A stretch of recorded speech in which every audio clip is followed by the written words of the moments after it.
yun guys, welcome back again. Bago tayo gumawa or mag-set up ng Christmas tree, ay papakita ko muna sa inyo kung ano yung sitwasyon dito sa labas. Ayun si Manong Joby. Nagkakalikalikot. Ayun. Teka, hindi ko pa masuot yung sapatos ko. Ang hirap. Bago ka makalabas is ang dami mo pang kailangan suotin. Ayan, kailangan pang mag-sapatos. Winter boots. Ang hirap magsuot. Teka. Ayan guys, ang dulas na na. Mga naipon na snow. Na kailangan dahan-dahan. Ayan. Welcome to our winter wonderland. Anong pagkakabisihan mo dyan, Manong Joby? Ha? Ha? Trapal. Ayun, lalagyan niya ng trapal tong side para hindi pumasok dun yung mga snow. Para malibot ko kayo. Yung dahon pala hindi totally namamatay. Ayan, nag-green pa rin sila. Tapos matatabunan ng snow. Ay, damo. Ayan yung damo. Ayun. Kailangan tanggalin yata yung slide eh. Sabi ng may-ari, dating may-ari. Ayan, naubos na yun. Tawa ka rito. Ayan, nautusan patuloy ako. Oh, ano? So, ayan guys. Nautusan tuloy ako. Nananahimik ako sa loob. Lumabas pa kasi ako eh. Ayan, kakabitan niya para yung mga gamit sa loob is hindi malagyan ng snow. Dito ka. Ayun, naubos na. Yung pine tree na lang yung may dahon.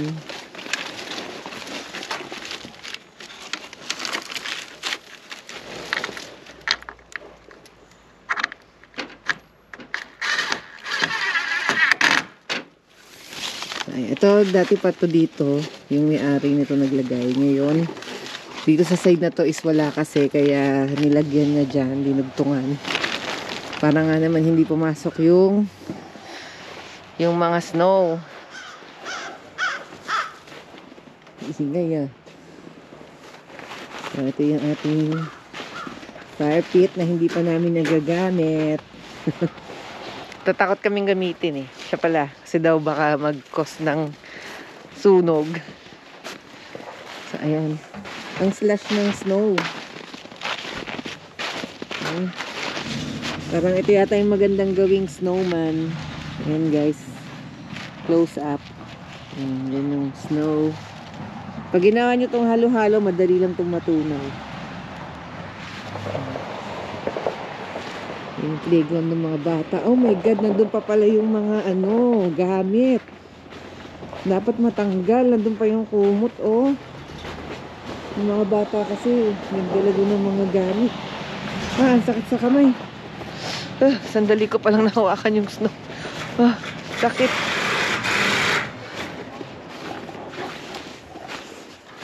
Oh, are you going? Look, what is this? Bebe, di ba meron kang Oh, you're the one going? Oh.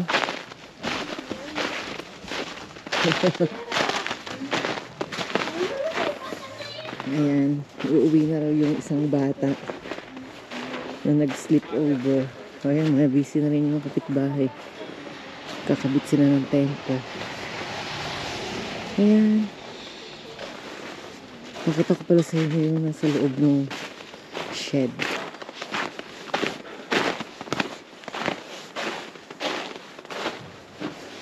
Oh, malinis na pala dito. Ito yung stock namin ng kahoy. Pero kulang pa daw yan eh.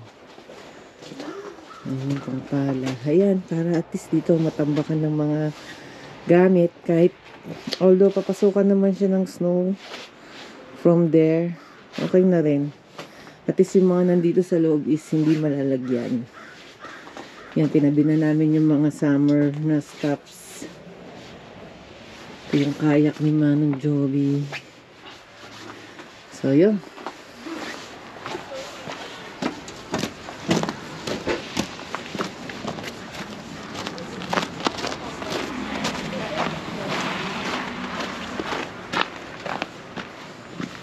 So yun guys. Dito tayo sa garage. Okay, may hahanapin na Christmas decor. I don't know saan yung switch.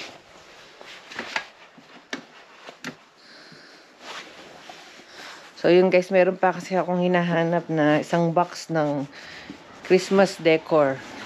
So ito na pala yung update sa garage ni Manong Joby.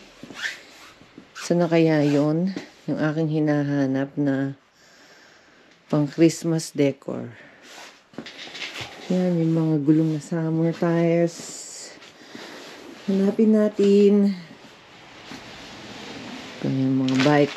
Tago muna yan. Pahinga muna yung mga bike. Dito tayo sa kabila. Yan sa labas, oh.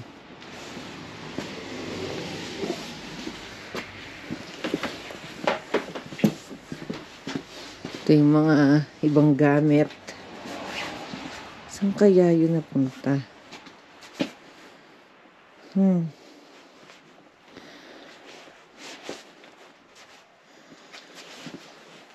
Hi. Ayun yung sinasabi kong Christmas tree. Na nabili ko last year pero sobrang laki niya kaya bumili na lang ako ulit.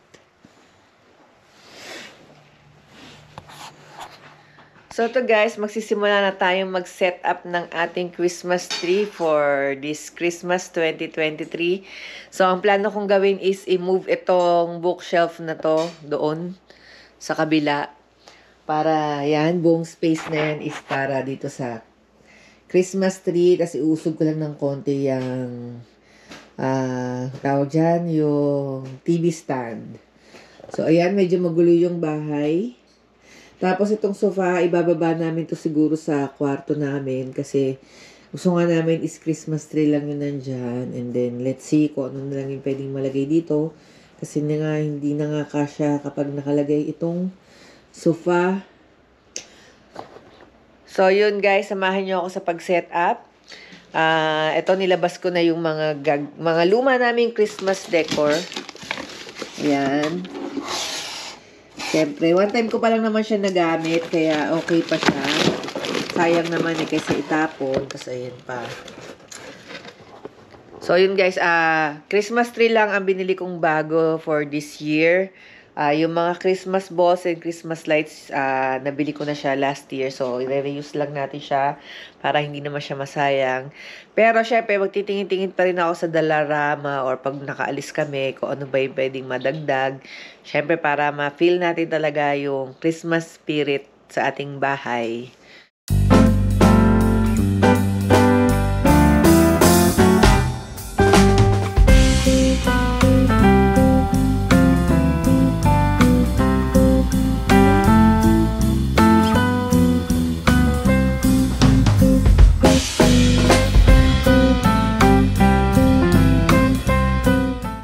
So, ayan guys, nalinis ko na yung area na lalagyan natin ng Christmas tree. Binacuum, then minap ko na siya, and then nalipat ko na yun. Mamaya ko na aayusin yung ibang decor. So, isi-set up lang muna namin dito ni Ate! So, ayun guys, hindi ko na lang muna ipapakita sa inyo dahil ayaw daw ni Ate na i-vlog. So, ayun, papakita ko na lang sa inyo mamaya yung update. So, yun guys. Tingnan nyo na ang aming finished product. Ayan. Yan na. Ang ganda ng aming Christmas tree. Wow. So, ayan. Nakapag-decor na ako. Ayan. Ang ganda. Tinulungan ako ni Ate Jazz. So, ayan yung aming Christmas side ng living room. So, ayan. Naglagay pa dun si Ate ng mga Christmas balls dun sa taas. So, ayan. So, yun guys, hindi ko na-vlog yung paglagay namin or pagtayo namin ng Christmas tree dahil request nga ni Ate na wag ko daw i-vlog dahil mahihiyain kasi yun. So, irespeto na lang natin. So, hindi ko na lang siya pinilit. At least, tinulungan niya ako. Tutulungan daw niya ako basta wag ko daw i-vlog yung pagkabit ng Christmas tree. Pero, syempre, ayun, kailangan nating irespeto yun kung ayaw niya magpa-video. So, ayan na, papakita ko na lang sa inyo ang aming finished product. So, ayan, Christmas vibes na sa aming bahay. Pero nakukulangan pa ako sa sa mga Christmas decor namin. Yan pa lang. Sa labas, hindi pa namin nalalagay yung mga Christmas lights. Tapos ito, yan pa lang yung dito sa ano, yan yung aming mga throw pillow na Christmas theme. Yan pa lang yung aming decor. Tsaka ito nga. Yan, tsaka yung Christmas tree. Ayan, yung upuan ni Santa. Ayan, dyan uupo si Santa at magbibigay ng regalo. Yung Christmas lights namin hindi nakasync. Dalawa yan eh. Ayan, magkaiba sila ng kulay. Kailangan i-program pa. So, yun. So, yun guys. Ito, nakita niyo na yung update sa aming bahay. Christmas na. Pero, bukas magtitingin pa ako sa Dalarama kung ano pa yung pwede kong madagdag dito sa decor dito sa aming bahay. Gusto kong maglagay ng decor dun sa kitchen. Yun, para ma-feel din natin doon. Para medyo magkaroon naman ng kulay kasi halos parang puro white, gray lang yung kulay na nandun. Aside dun sa wall, syempre, kulay green. So, ayun.